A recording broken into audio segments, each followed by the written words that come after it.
El siguiente bloque es presentado por la Iglesia Metodista Independiente de Chile. Para la sola gloria de Dios.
Apreciados oyentes, les damos la más cordial bienvenida a nuestra nueva edición del programa Palabra Fiel en esta segunda temporada que el Señor, por su gracia, nos permite desplegar. Durante este año estaremos incluyendo en nuestra programación, intercalando en ella, algunas cuestiones que son bastante comunes en nuestros países, algunas problemáticas, conflictos, que parecen caracterizar a toda la región de América Latina y de Occidente en general, y para las cuales necesitamos respuestas bíblicas. Es por eso que el día de hoy hemos querido traer una porción de las Escrituras, y que es el libro de Habacuc. Pareciera que hubiese sido escrito en pleno siglo XXI. estaremos compartiendo el extracto de un comentario exegético y homilético del pastor Cornelio Rivera, contenido en su libro Advertencia, Juicio y Restauración, cuya lectura recomendamos hacer. Este libro fue editado por Librería Editorial Cristiana de la Fundación Cristiana de Evangelización, Buenos Aires, Argentina. Pero antes daremos lectura a una porción del capítulo 1 del libro de Habacuc, versículos del 1 al 4, 13 y 14.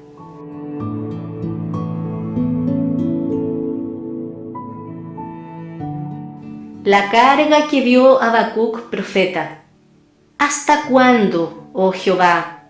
Clamaré y no oirás, y daré voces a ti a causa de la violencia, y no salvarás. ¿Por qué me haces ver iniquidad y haces que mire molestia, y saco y violencia delante de mí, habiendo además quien levante pleito y contienda? Por lo cual la ley es debilitada, y el juicio no sale verdadero, por cuanto el impío asedia al justo. Por eso sale torcido el juicio. Muy limpio eres de ojos para ver el mal, ni puedes ver el agravio. ¿Por qué ves los menospreciadores y callas cuando destruye el impío al más justo que él? ¿Y haces que sean los hombres como los peces de la mar, como reptiles que no tienen Señor?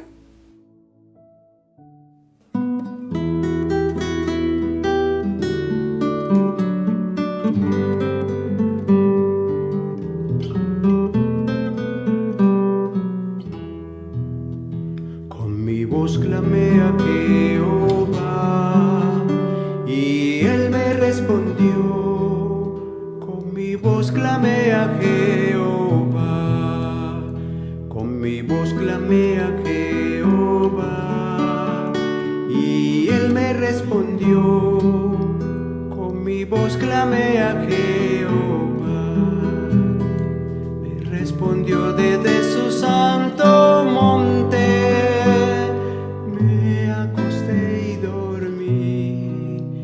Desperté porque Jehová me sustentaba. Con mi voz clamé a Jehová y él me respondió. Con mi voz clamé a Jehová, con mi voz clamé a Jehová y él me respondió. Con mi voz clamé a Jehová. No temeré a millares de gente que están contra mí. De Jehová la salvación de Jehová. Con mi voz clamé a Jehová y él me respondió. Con mi voz clamé a Jehová, con mi voz clamé a Jehová. Con mi voz clamé a Jehová.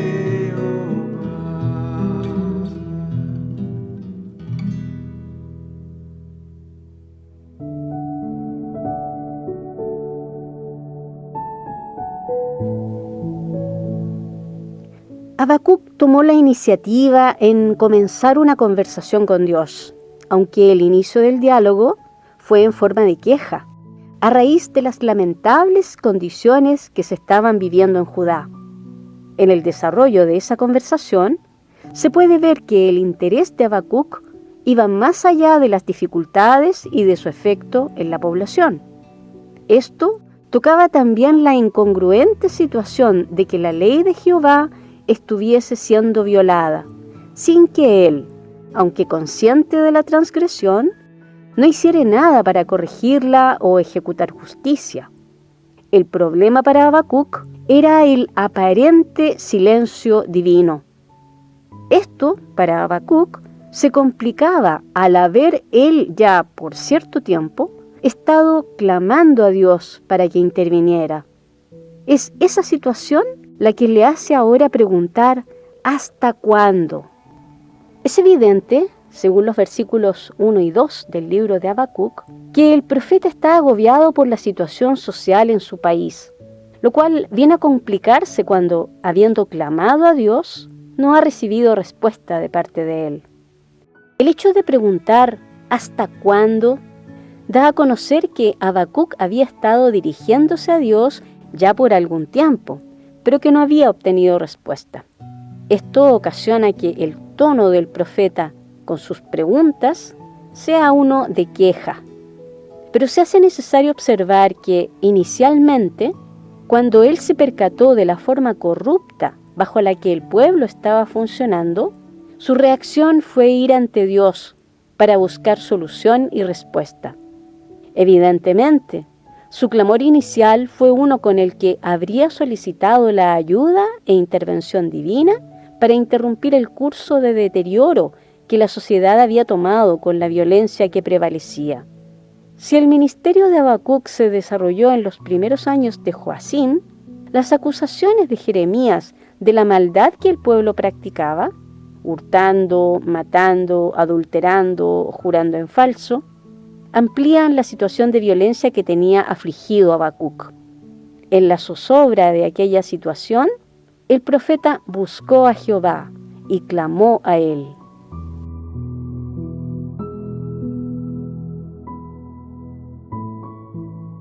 Sin lugar a duda, la sociedad en que vivimos, en este siglo XXI, ha llegado a un punto en el que la corrupción y degeneración se han hecho sentir violentamente.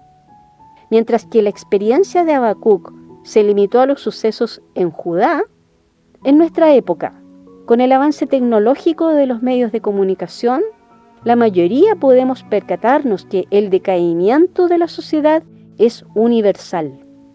Sean los países avanzados o subdesarrollados, a todo nivel se experimenta una erosión de la fibra moral que en tiempos pasados ha ejercido cierto control en la corrupción humana. Pero hoy, la falta de principios y valores que dirigen a las personas en su actuar afecta negativamente todo nivel y todo rincón de la sociedad. Los gobernantes, así como los directivos del sector comercial privado, tanto en grandes como en pequeñas empresas, son motivados por la satisfacción y el interés personal. La desintegración familiar, la proliferación de la inmoralidad, la irresponsabilidad del empleado, la desaparición de absolutos y la orientación al relativismo ético y moral han hecho de nuestro mundo un caos. El creyente en Cristo es acosado en todo aspecto por una filosofía de vida totalmente contraria a la revelación de Dios expuesta en la Biblia. Sociológica, política o económicamente, el cristiano, aparte de mantener su estándar personal, familiar y eclesiástico, puede hacer muy poco para detener la degradante avalancha en la que la sociedad moderna se ha lanzado. ¿Qué hacer entonces? Habacuc nos enseña que acudamos a Dios para buscar su intervención. Tal como lo hacemos en medio de una crisis o dificultad personal o familiar, también debemos solicitar de Él su intervención en la persistente decadencia social y mundial que seguramente afectará a nuestros hijos y nietos. Nuestras oraciones y clamor a Dios no necesariamente van a producir un giro que le dé vuelta a la presente situación. Dios ha anunciado que la decadente progresión continuará a medida que nos acerquemos al tiempo de la manifestación de Cristo. Pero a la vez, el Señor nos indica que debemos orar para que podamos desarrollar nuestro ministerio y testimonio con cierta medida de tranquilidad, como aconseja Pablo a Timoteo en su segunda carta, capítulo 2, versículos 1 al 4, por si quizá algunos se arrepientan.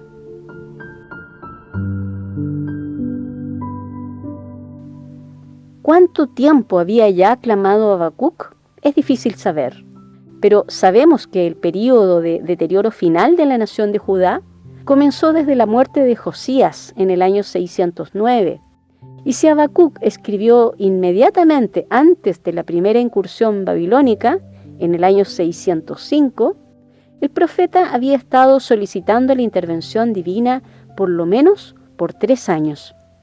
La respuesta no le fue dada de inmediato, y cuando llegó, no fue lo que Habacuc esperaba escuchar.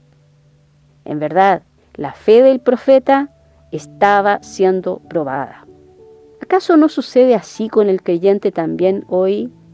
Pero como Habacuc, acudiendo a Dios en oración en medio del agobio, el que ha creído en Él demuestra su dependencia y total confianza en que es Él quien puede proveer la solución y las respuestas, aun cuando éstas no lleguen de inmediato.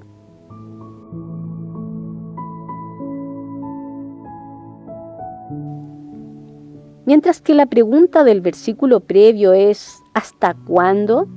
En el versículo 3, la perplejidad del profeta se manifiesta con ¿por qué? Habacuc no entiende ni lo que a él le parece un inconcebible largo periodo sin obtener respuesta de Jehová, ni tampoco la razón para que él permita que el profeta experimente el caos y que Dios, viéndolo, no haga nada. Habacuc podía observar la aflicción y dificultad que causaba la pecaminosidad de la mayoría de la población, particularmente en contra de los pocos justos que quedaban. ¿Cómo era posible que el profeta tuviese que estar continuamente expuesto a ello, siendo que ya había estado clamando a Dios por solución y alivio? ¿Por qué habría el Dios santo, perfecto y omnisciente, estando totalmente consciente del agravio que todo ello causaba a sus siervos, tan solo continuar como testigo de la insoportable situación, pero sin intervenir en ella? Esas son las mismas preguntas que, sin lugar a duda, se ha hecho a sí mismo y las ha puesto delante de Dios todo creyente agobiado por la corrupción que a su alrededor predomina. Nuestra situación, considerada desde el punto de vista de la Biblia, no es diferente de la que confrontaba y afligía a Habacuc. En cierta forma, es similar también a lo que Lot experimentó en Sodoma, al sentirse abrumado por la nefanda conducta de los malvados, por lo que afligía cada día su alma justa, viendo y oyendo los hechos inicuos de ellos, como indica la segunda carta de Pedro, capítulo 2, versículos 7 y 8.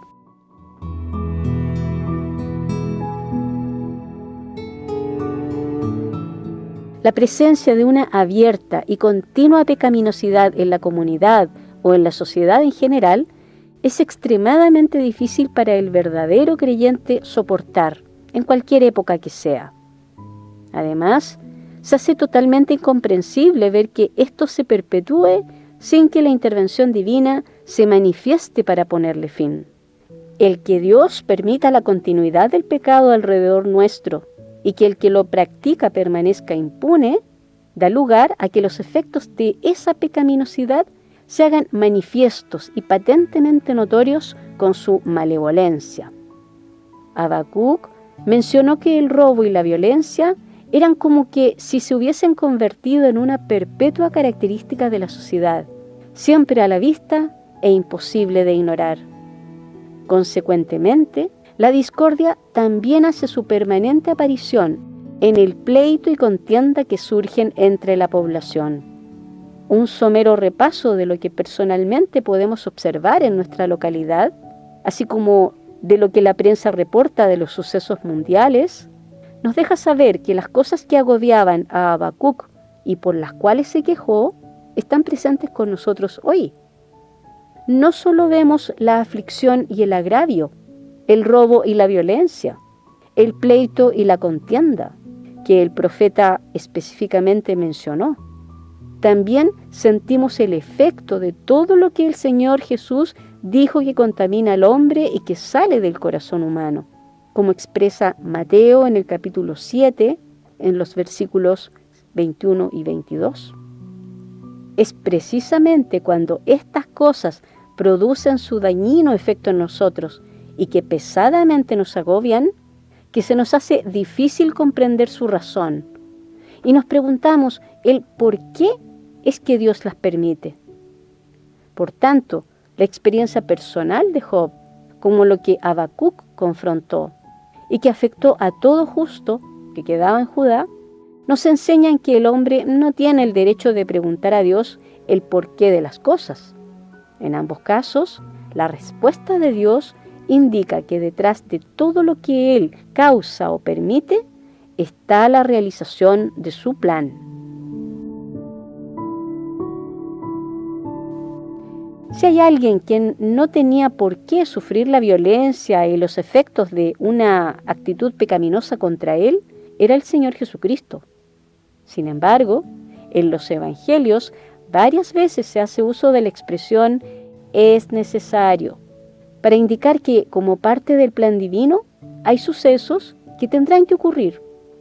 Algunas veces, la expresión se refiere a eventos que implican los padecimientos de Cristo a manos de hombres pecaminosos, o los eventos que ocasionarán sufrimiento a la población mundial al momento de su segunda epifanía.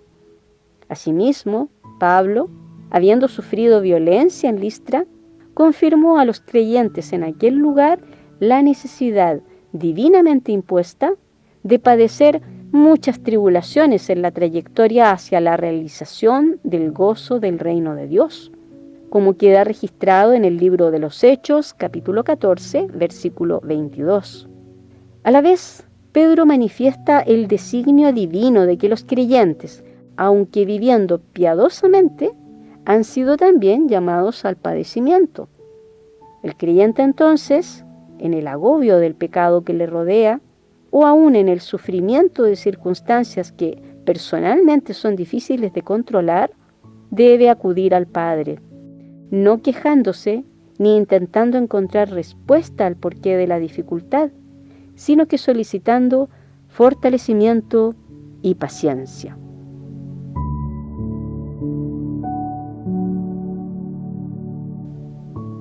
No se necesita ser un experto en sociología, ni aún tener un detallado conocimiento de las Escrituras para observar la presente desintegración de una sociedad que por años ha pretendido ser, comillas, cristiana. La corrupción y degeneración a todo nivel son muy evidentes en las presentes generaciones. La ley civil, que en alguna forma, por mínima que sea, tenuemente refleja algo de la ley divina, es ignorada, y haciéndola, el que la viola no recibe la sanción que merece. La tradición de una religión muerta, sin pertinencia a la vida diaria, por su parte, impide que las personas tomen en serio el mensaje de Dios revelado en la Biblia. Por otra parte, el movimiento hacia la secularización y un sentir divorciado de lo que se considera restricciones anticuadas hacen su aportación al avance y la influencia de una sociedad hedonista, movida por el placer. Es con esa mentalidad y la proposición de que cada quien tiene el derecho a vivir como le plazca, que la moralidad y el sentido de responsabilidad a Dios y al prójimo en creciente forma pierden importancia en las acciones a todo nivel, individual, familiar, comunal, empresarial y nacional. De una manera clara y total, la sociedad se conduce aparte de y contraria a la voluntad divina expresada en la Biblia. La ley se ignora, la justicia está ausente y la impiedad de los hombres predomina en todo aspecto de la vida. Ante una situación como esta, ¿qué ha de hacer el que cree en Dios y que desea honrarle y servirle? La prevalencia de la oposición a Dios y la aparente impunidad con la que el ser humano continúa conduciéndose no son nada nuevo. En gran parte, esa ha sido la historia de la humanidad desde que el pecado entró en el mundo. Pero hubo un momento cuando Dios ocasionó el diluvio, destruyó Sodoma y Gomorra, enjuició a los que adoraron el becerro de oro en el Sinaí, hizo pasar a Israel los años errantes en el desierto, envió las opresiones durante el período de los jueces, permitió el constante asedio de los países vecinos durante la monarquía, dio lugar a la caída y cautiverio del reino del norte. Y al fin hizo que se cumpliese lo que anunció a Habacuc y que él estaba preparando: la destrucción del templo y de Jerusalén, la muerte de muchos y el exilio y cautiverio de otros. En el momento designado, Dios interviene de acuerdo a su plan y justicia.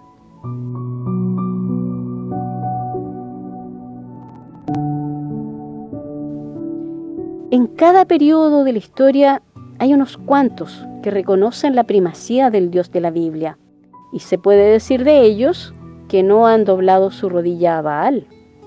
Así también, en el primer siglo, los que proclamaban el mensaje de Dios fueron acosados.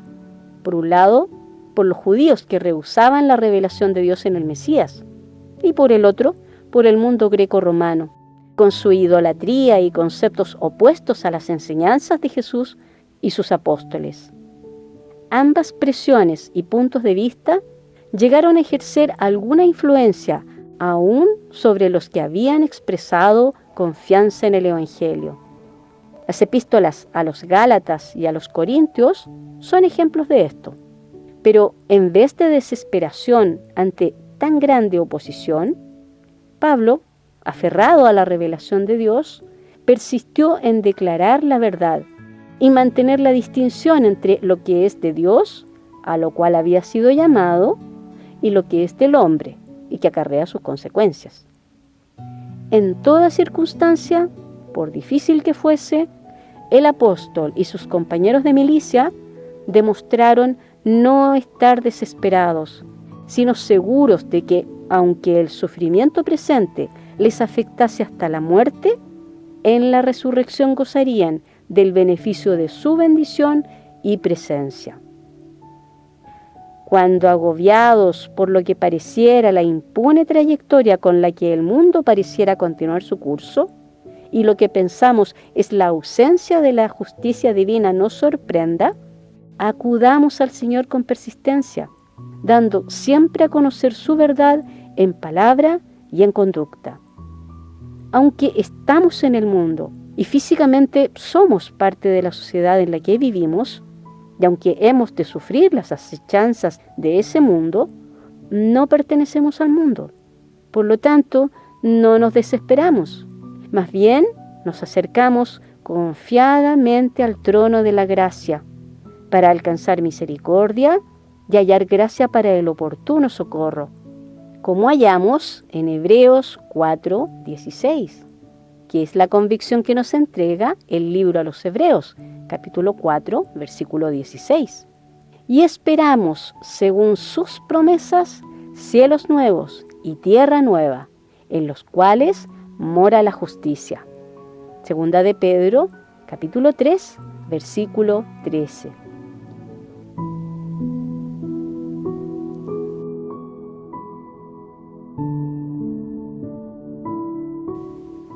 Hasta aquí este pequeño extracto del comentario bíblico al libro de Habacuc del pastor Cornelio Rivera en su libro Advertencia, Juicio y Restauración.